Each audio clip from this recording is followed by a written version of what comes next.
There will be time for you to read the instructions and questions, and you will have a chance to check your work. All the recordings will be played once only. The test is in 4 sections. At the end of the test, you will be given 10 minutes to transfer your answers to an answer sheet. Now turn to Section 1.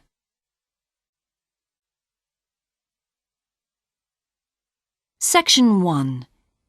You will hear a man telephoning to ask about a job in a hotel. First, you have some time to look at questions 1 to 4.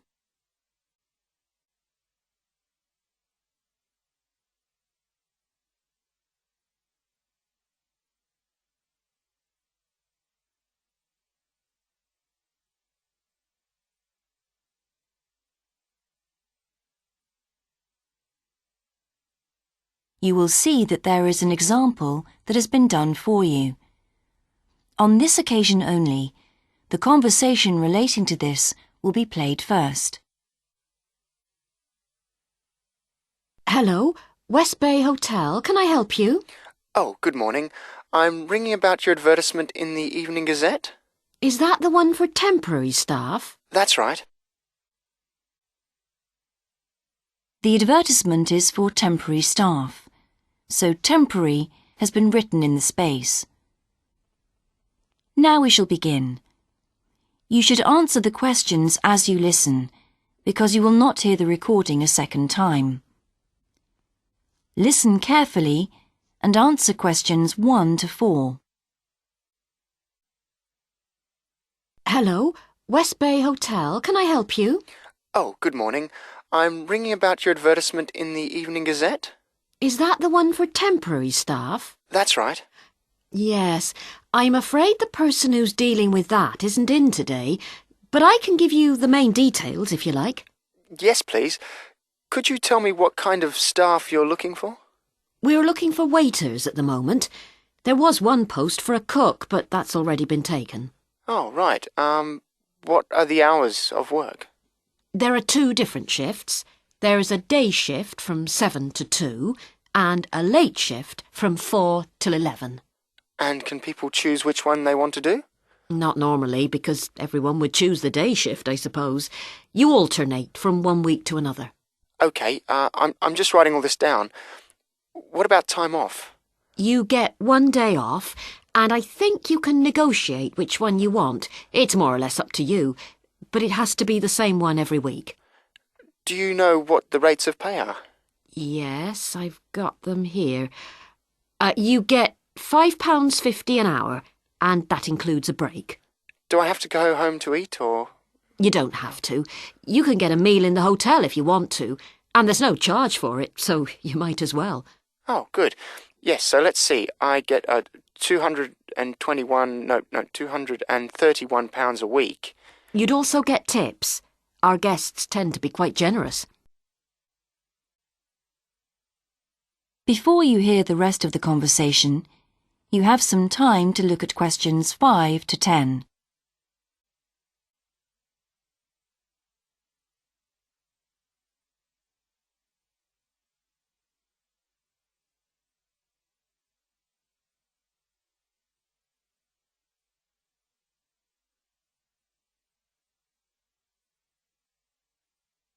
Now listen and answer questions 5 to 10.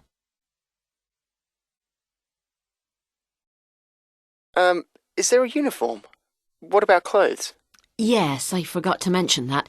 You need to wear a white shirt, just a plain one, and dark trousers. You know, not green or anything like that. And we don't supply those. That's OK, I've got trousers. I just have to buy a couple of shirts. What about anything else? Do I need a waistcoat or anything? You have to wear a jacket, but the hotel lends you that. I see. One last thing. I don't know what the starting date is. Just a minute. I think it's sometime around the end of June. Yes, the 28th, in time for the summer. That's great. I'm available from the 10th. Oh, good. Well, if you can call again, you need to speak to the service manager. Her name's Jane Irwin. That's Urwin. And she'll probably arrange to meet you. OK. And when's the best time to ring? Could you call tomorrow? She usually starts checking the rooms at midday, so before then if you can, so she'll have more time to chat. I'll just give you her number because she's got a direct line. Thanks. It's 832-009. 823-009. 832. Oh, okay. Yes, I'll do that. And by the way, she will ask you for a reference, so you might like to be thinking about that. You know, just someone who knows you and can vouch for you. Yes, no problem. Well, thanks very much for your help. You're welcome. Bye. Bye. That is the end of section 1. You now have half a minute to check your answers.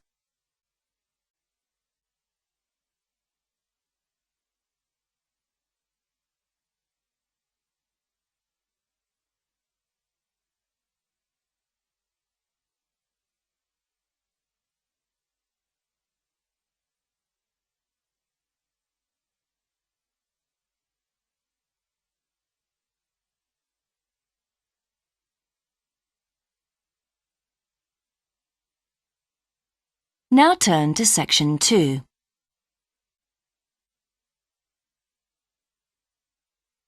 Section 2.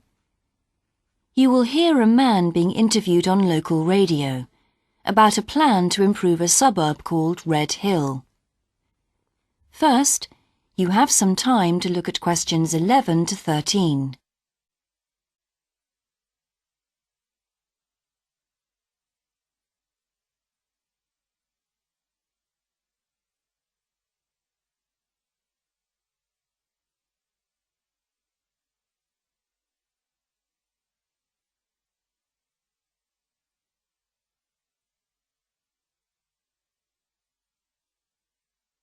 Now listen carefully and answer questions 11 to 13.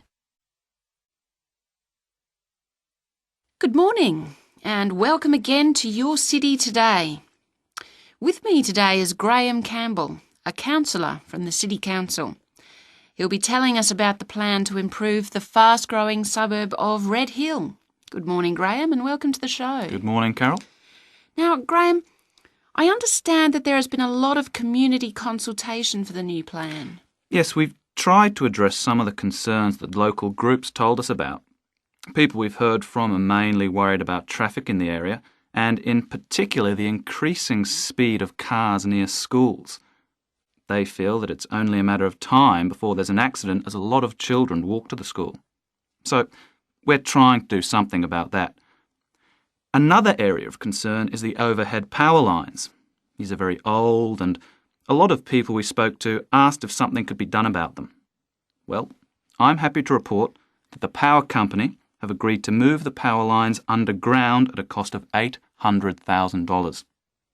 I think that will really improve the look of the area as well as being safer. That's good to know.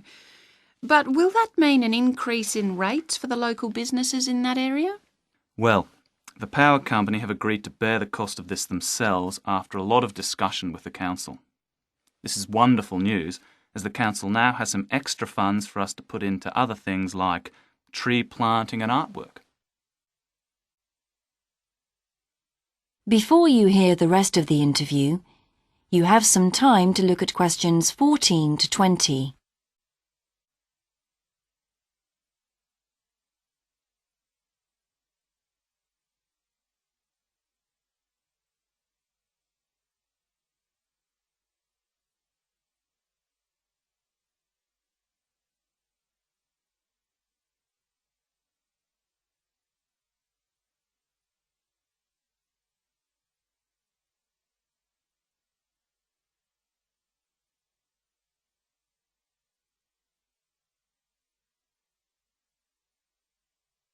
Now listen and answer questions 14 to 20. Now, we've also put together a map which we've sent out to all the residents in the area. And on the map we've marked the proposed changes. Firstly, we'll plant mature pine trees to provide shelter and shade just to the right of the supermarket in Days Road. In order to address the traffic problems, the pavements on the corner of Carberry and Thomas Street will be widened. This will help to reduce the speed of vehicles entering Thomas Street. We think it's very important to separate the local residential streets from the main road, so the roadway at the entrance to Thomas Street from Days Road will be painted red. This should mark it more clearly and act as a signal for traffic to slow down. One way of making sure that the pedestrians are safe is to increase signage at the intersections. A Keep Clear sign will be erected at the junction of Evelyn Street and Hill Street to enable traffic to exit at all times. Something we're planning to do to help control the flow of traffic in the area is to install traffic lights halfway down Hill Street where it crosses Days Road. Now, we haven't only thought about the cars and traffic, of course. There's also something for the children. We're going to get school children in the area to research a local story, the life of a local sports hero, perhaps. And an artist will incorporate that story into paintings on the wall of a building on the other side of Hill Street from the supermarket. And finally, we've agreed to build a new children's playground, which will be at the other end of Hill Street, close to the intersection with Carberry Street. Wonderful. Now, what's the next stage? Well, the final plan will...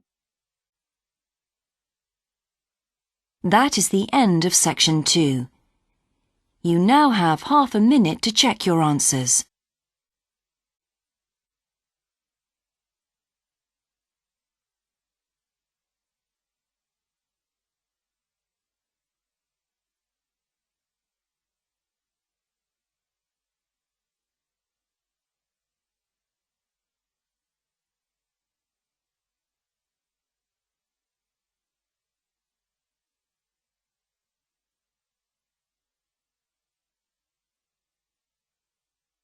Now turn to section 3.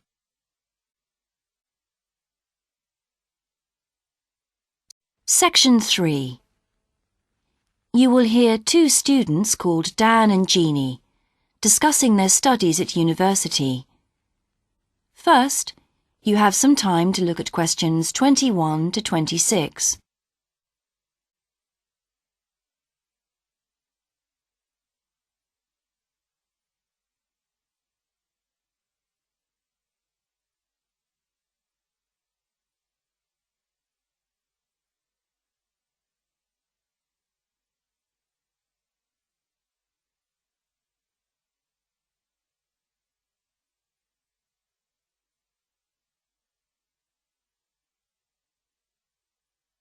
Now listen carefully and answer questions 21 to 26. Hi Jeannie, how's it going? Oh, hello Dan. Pretty well, thanks. Have you managed to get the money for the course yet? Yes, that's all sorted out now, thanks. It took long enough though. It was practically a year ago that I applied to my local council for a grant, and it took them 6 months to turn me down. That's really slow. And I thought I was eligible for government funding, but it seems I was mistaken. So then I asked the boss of the company I used to work for if they would sponsor me, and much to my surprise, he said they'd make a contribution. But what about college grants and scholarships? There must be some you could apply for. Yes, there are, but they're all so small that I decided to leave them until I was desperate. And in fact, I didn't need to apply. My parents had been saying that as I already had a job, I ought to support myself through college. But in the end, they took pity on me, so now I've just about got enough. That's good. So now I can put a bit of effort into meeting people. Haven't had time so far. Any suggestions? What about joining some college clubs? Oh, right. You joined several, didn't you? Yes, I'm in the drama club. It's our first performance next week, so we're rehearsing frantically, and I've got behind with my work. But it's worth it. I'm hoping to be in the spring production too. I've never liked acting. Are you doing anything else? I enjoyed singing when I was at school, so I joined a group when I came to college. I don't think the conductor stretches us enough, though, so I'll give up after the next concert. And I also joined the debating society. It's fun, but with all the rehearsing I'm doing, something has to go, and I'm afraid that's the one. Do you do any sports? Yes, I'm in one of the hockey teams. I'm not very good, but I'd really miss it if I stopped. I decided to try tennis when I came to college, and I'm finding it pretty tough going. I'm simply not fit enough. Nor me. I think I'll give that a miss. I'm hoping it'll help me to build up my stamina, but it'll probably be a long haul. Good luck. Thanks. How are you finding the course? I wish we had more seminars. What? I'd have thought we had more than enough already. All those people saying clever things that I could never think of. It's quite interesting, but I wonder if I'm clever enough to be doing this course. I find it helpful to listen to the other people. I like the way we're exploring the subject and working towards getting insight into it. How do you get on with your tutor? I don't think I'm on the same wavelength as mine, so I feel I'm not getting anything out of the tutorials. It would be more productive to read a book instead. Oh, mine's very demanding. She gives me lots of feedback and advice, so I've got much better at writing essays. And she's helping me plan my revision for the end-of-year exams. Do tell me, I always struggle with revision. Before you hear the rest of the discussion, you have some time to look at questions 27 to 30.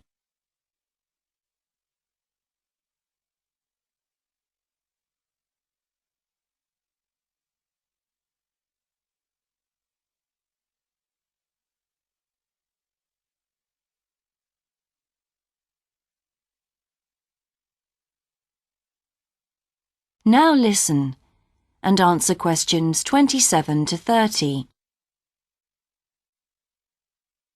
Well, the first thing is to find out exactly what's required in the exams. Would it help to get hold of some past papers? Yes, they'll help to make it clear. Right, I'll do that. Then what? Then you can sort out your revision priorities based on what's most likely to come up. I put these on a card and read them through regularly. Uh-huh. But that isn't enough in itself. You also need a timetable to see how you can fit everything in the time available. Then keep it in front of you while you're studying. I've done that before, but it hasn't helped me. Maybe you need to do something different every day. So if you break down your revision into small tasks and allocate them to specific days, there's more incentive to tackle them. With big topics, you're more likely to put off starting. Good idea. And as I revise each topic, I write a single paragraph about it. Then later I can read it through quickly and it helps fix things in my mind. Oh, that's brilliant. I also write answers to questions for the exam practice. It's hard to make myself do it though. Well, I'll try. Thanks a lot, Jeannie. That's a great help. No problem. See you around. Bye. That is the end of section 3. You now have half a minute to check your answers.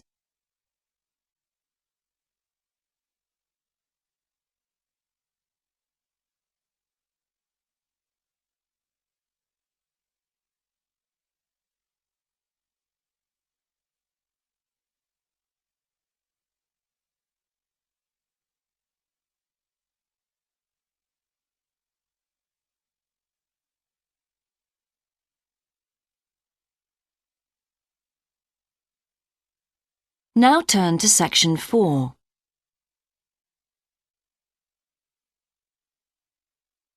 Section 4. You will hear a lecturer giving a talk about Australian rock art to a group of archaeology students. First, you have some time to look at questions 31 to 40.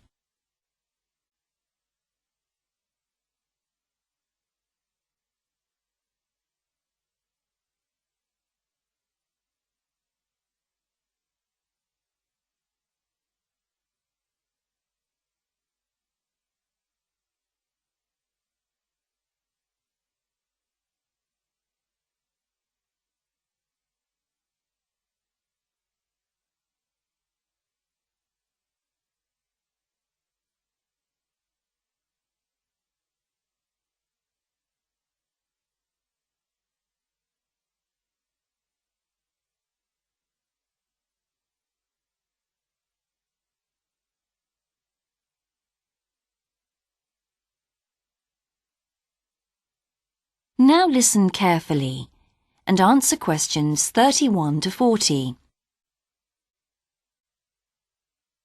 Good morning, everyone. I've been invited to talk about my research project into Australian Aboriginal rock paintings. The Australian Aborigines have recorded both real and symbolic images of their time on rock walls for many thousands of years.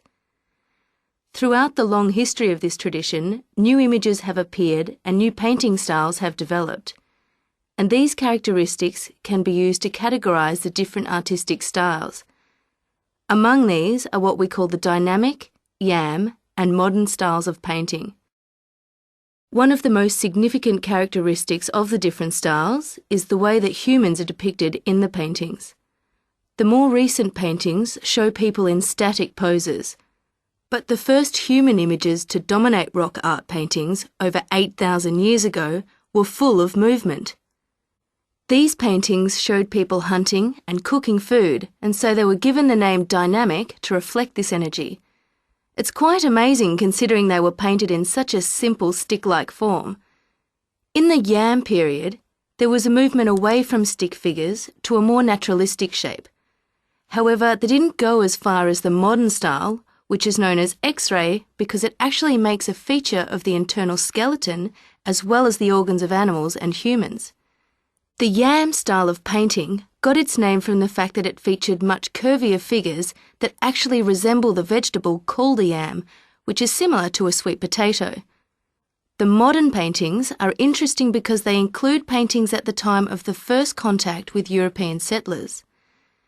Aborigines managed to convey the idea of the settlers' clothing by simply painting the Europeans without any hands, indicating the habit of standing with their hands in their pockets.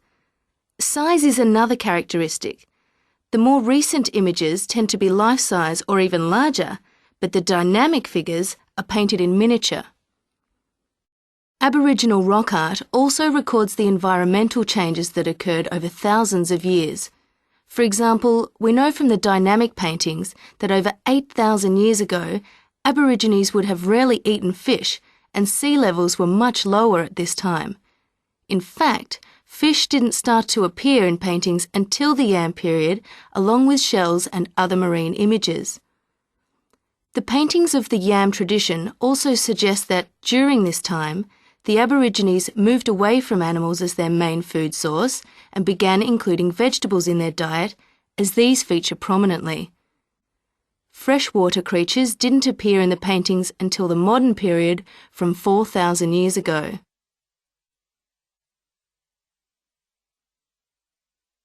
So these paintings have already taught us a lot. But one image that has always intrigued us is known as the rainbow serpent. The rainbow serpent, which is the focus of my most recent project, gets its name from its snake or serpent-like body, and it first appeared in the Yam period 4,000 to 6,000 years ago. Many believe it is a curious mixture of kangaroo, snake and crocodile. But we decided to study the rainbow serpent paintings to see if we could locate the animal that the very first painters based their image on. The Yam period coincided with the end of the last ice age. This brought about tremendous change in the environment, with the sea levels rising and creeping steadily inland. This flooded many familiar land features and also caused a great deal of disruption to traditional patterns of life, hunting in particular. New shores were formed and totally different creatures would have washed up onto the shores. We studied 107 paintings of the rainbow serpent and found that the one creature that matches it most closely was the ribboned pipefish, which is a type of seahorse.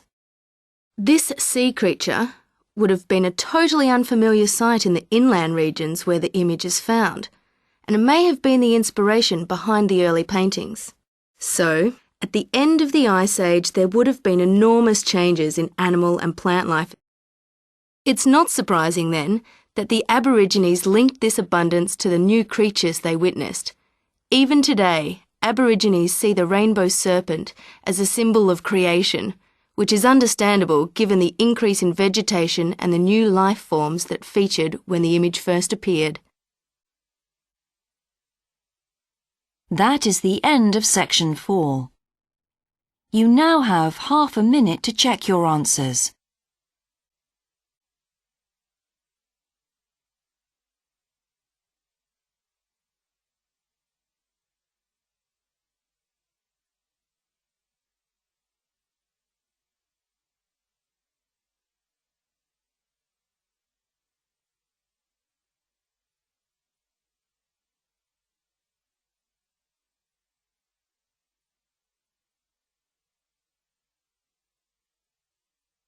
That is the end of the listening test. In the IELTS test, you would now have 10 minutes to transfer your answers to the answer sheet.